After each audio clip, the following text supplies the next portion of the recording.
Hey guys, Dave from Nerdarchy, 4 Nerds by Nerds, hanging out with. Nerdarchy's Ted. And welcome back to Don't Use Goblins, instead use this monster.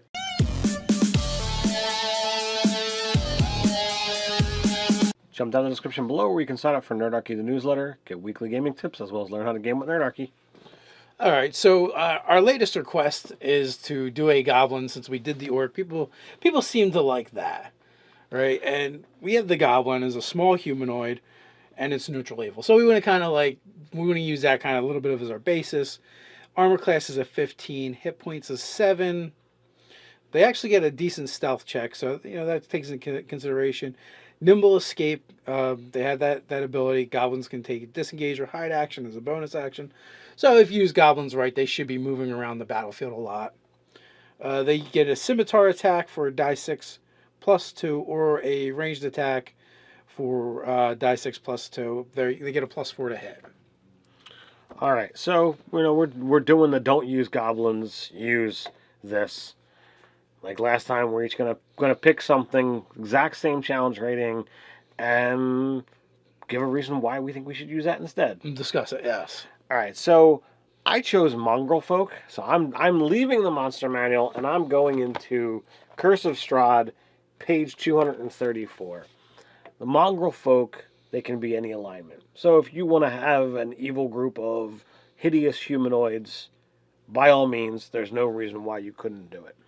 Now, the reason I would say use these guys instead of the goblins, a little bit bigger, they're not in the small category, so it opens up some new options. But the versatility of creating Mongrelfolk allow for a number of different weird and special abilities. You can have things that have dark vision, that they can breathe water, they can fly, they have spider climb, they can leap, they can have 2 heads, they can duplicate sounds that they've heard. They actually have 2 attacks as opposed to the 1. They've got a lower armor class, but more than 3 times the number of hit points. So I got 11 AC, 26 hit points. I think they're pretty cool from the mechanical standpoint. The concept that I really loved was horrific offspring. It's possible to restore a Mongrelfolk to its original form using a greater restoration spell, but the same can't be said for Mongrelfolk's offspring. Only Mongrelfolk that are made by magic can be restored to their original forms. Mongrelfolk are true Mongrelfolk and not subject to the spell or an effect that can be undone. They can breed with any other humanoids, but nearly all children born by such parents are Mongrelfolk.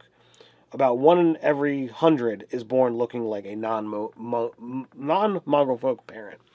So this opens up a wave of possibilities.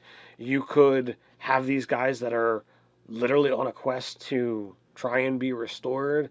You could have an evil sect that's actually trying to breed more Mongrelfolk so that they actually become a stable population and carve out territory of their own, either by kidnapping and taking slaves, or however evil you want to take that line.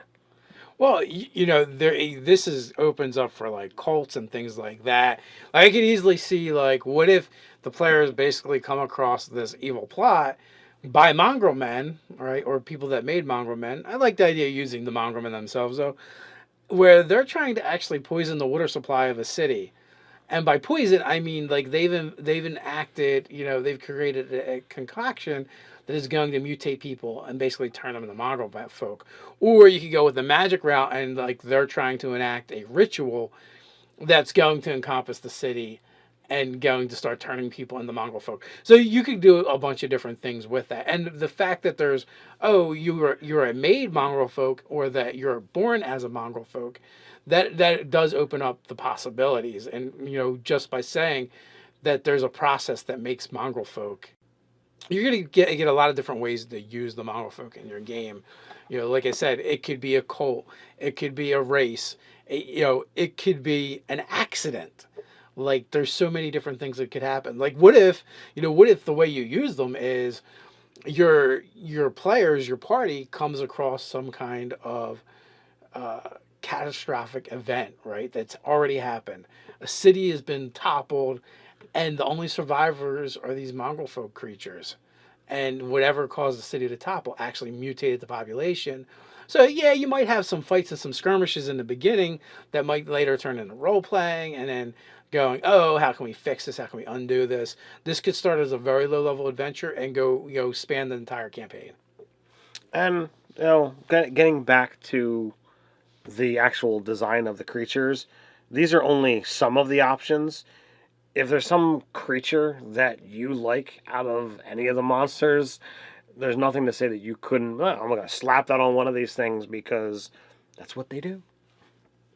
So I went with a Dretch, right? And why did you go that direction? Because I literally just wanted to use something demonic. All right. It's a CR quarter. It's very easy to hit. Armor class 11. But, they have 18 hit points. So they got some staying power. You got to kill like 3 goblins to kill one of these guys. 2.5 maybe. So same armor class as Mongrelfolk, but less hit points than them. Yeah. But they have a lot of resistances. That Mongrelfolk don't have the resistances. They have damage resistance, cold, fire, lightning, damage immunity poison, condition immunity poison. Their senses, dark vision, languages, abyssal, telepathy out to 60 feet. Only works with creatures that understands abyssal. So here's the thing, right? It says only works with creatures that understand abyssal. I would change this. I would change this to they can use their telepathy. You don't know what they're saying, but I could just imagine the idea of having things, whisper abyssal into your mind. That's got to be a little disconcerting, and it would be a great role-playing tool as the DM. So, one of the things is they get multi-attack. They have 2 attacks. They only get a +2 to hit, and they only do a die 6 damage. So, with their bite and with their claw attacks, they do 2d4. So they don't do a ton of damage. They're not as likely to hit as a goblin, actually. But the other thing is they do one a day. Once a day, they get a 10-foot radius of this fetid cloud. So it's basically like a cloud of poison around them they can release once a day. It's obscuring. It gives a poison effect. It could definitely make for a harder encounter. So with both the Mongrelfolk and the Dretch, one of the considerations you might need to take in is you may not be able to use as many as you would goblins. The encounter numbers might have to be smaller because they have some other abilities that are going to make things tougher. And the more hit points. It's definitely the more hit points. The goblins are going to be able to hit more often, but most of the time they're going to get one-shotted. You're gonna drop those players with 7 hit points. All right, your fighter who's swinging a long sword with a +3 to damage because he's got a 16. He's got greater than a 50% chance that he's going to knock a goblin out of the fight with 1 hit. Right, and if he's actually a duelist, he automatically kills a goblin when he hits. So, or maybe not. Maybe he might have to roll a 2. So I guess they could survive because they have 7 hit points. Yes. But yeah, but still, that's definitely a consideration.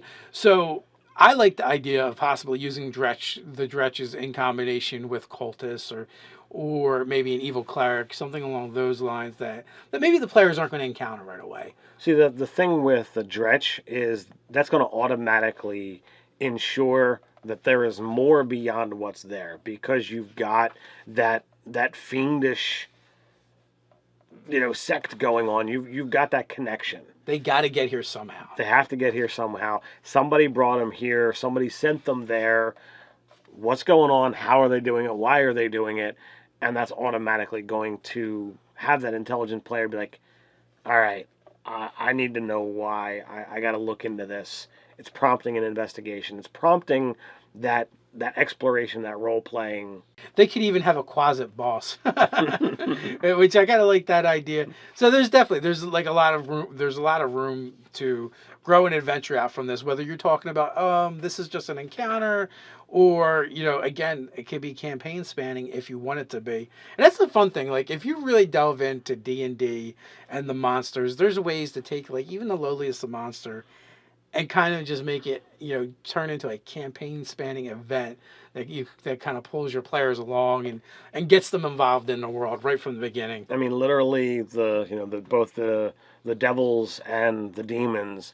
There's the hierarchy. You can literally just climb the ladder of what's the next one? What's the next thing I can fight? What's the next biggest monster that I can actually take out? And so with the Dretch, like there's other things you could do too. Like, there could be like a cursed magic mirror somewhere that's just spitting out Dretches for no reason. And so like, they show up, the players have to beat them, or they have to figure out what's going on in town. Why are people being attacked by demons? And then they could figure out, well, now there's just this mirror, right? Maybe you don't want to do the whole hierarchy of demon and cultists and clerics, but like maybe they got to go to Mordor and throw this thing in the volcano now or something. Well, I mean, you could do the opposite. Well, perhaps and rather than taking it somewhere, you have to go get something that can break it because it's immune to normal and basic magic weapons. So now they're either carrying this thing around or they've got it secured somewhere that they have to deal with the problems, and someone's got to kill the Dretches that are coming out every day so that right, or maybe they can find a temporary solution, like, oh, really it's as simple as you just cover it and it closes the gateway, the portal, or oh, it just has to be kept in a lit room at all times. Don't let the lights go out. Or you can do different fun things like that. So if you just wanted a shorter campaign or shorter adventure, you could definitely use the Dretch and build that out. Or you could do campaign spanning if you want. And that is the great thing about using some of these alternate monsters instead of the goblins, because you might have a little bit more wiggle room and more versatility that way. All right, so absolutely, I think both of those things make great alternative choices to using the goblins. What do you guys think? Do you enjoy this series? Do you have any other suggestions that you'd like us to don't use this, use that? Put in the comments below. While you're down there, don't forget to like, share, and subscribe. You can check us out over at Nerdarchy.com. So until next time, stay nerdy.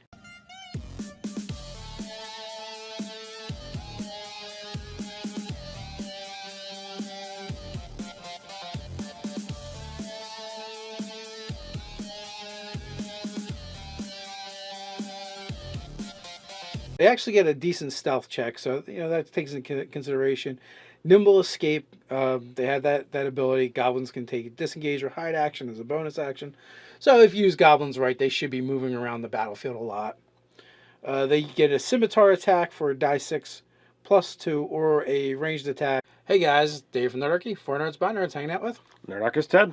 And welcome back to Don't Use Goblins, instead use this monster.